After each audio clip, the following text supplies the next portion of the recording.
جب رب راضی ہونے لگتا ہے تو بندے کو اپنے عیبوں کا پتہ چلنا شروع ہو جاتا ہے۔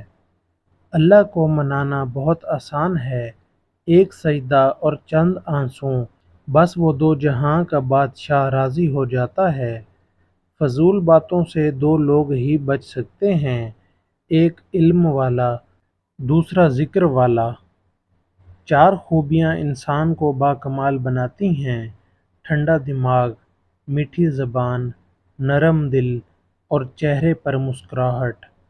جسے یقین ہو جائے کہ اللہ بہت غور سے سنتا ہے تو پھر وہ اپنی کہانی کسی اور کو نہیں سناتا۔ اللہ جب کسی بندے کو نیک بنانا چاہتا ہے تو اسے کم بولنے، کم کھانے اور کم سونے کا عادی کر دیتا ہے۔ ہمیشہ خوش رہو، کیونکہ یہ بہترین انتقام ہے ان لوگوں سے جو تمہیں اداس دیکھنا چاہتے ہیں۔ کسی کو اتنا قریب مت لاؤ کہ وہ تمہیں معمولی سمجھنے لگے۔ اللہ جب سزا دینا چاہتا ہے تو توبہ کی توفیق چھین لیتا ہے۔ جب تک انسان کا رویہ درست نہ ہو وہ محنت کا پھل نہیں پا سکتا۔ اچھا نام شخصیت پر اثر ڈالتا ہے، ہمیشہ سوچ سمجھ کر نام رکھیں۔ اللہ کی رضا میں راضی رہنے والے بندے پر اللہ کا خاص کرم ہوتا ہے۔ جو دوسروں کو مشکل میں چھوڑے اور خدا سے محبت کا دعویٰ کرے وہ جھوٹا ہے۔ اللہ کی رحمت اس شخص کے پیچھے ہوتی ہے جو ندامت سے آنسو بہاتا ہے۔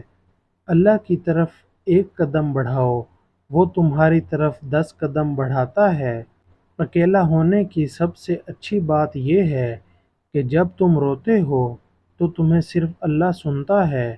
لوگوں کو آپ کی کمی تب محسوس ہوگی اور وہ آپ کو تب یاد کریں گے جب وہ زندگی آپ کے بغیر جیتے ہوئے دیکھیں گے۔ وہ جگہ چھوڑ دو جہاں تمہارے احساسات کی قدر نہ ہو، چاہے وہ کسی کا گھر ہو یا دل۔ اگر کسی کا درد دیکھ کر تمہیں بھی درد ہو تو سمجھو تم زندہ دل ہو۔ زندگی اس اذان سے شروع ہوتی ہے جس کے بعد نماز نہیں، اور ایسی نماز پر ختم ہوتی ہے جس سے پہلے اذان نہیں۔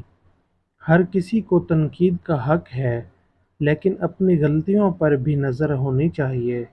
ہر شخص خاص بننا چاہتا ہے، لیکن سادگی میں ہی عظمت ہے۔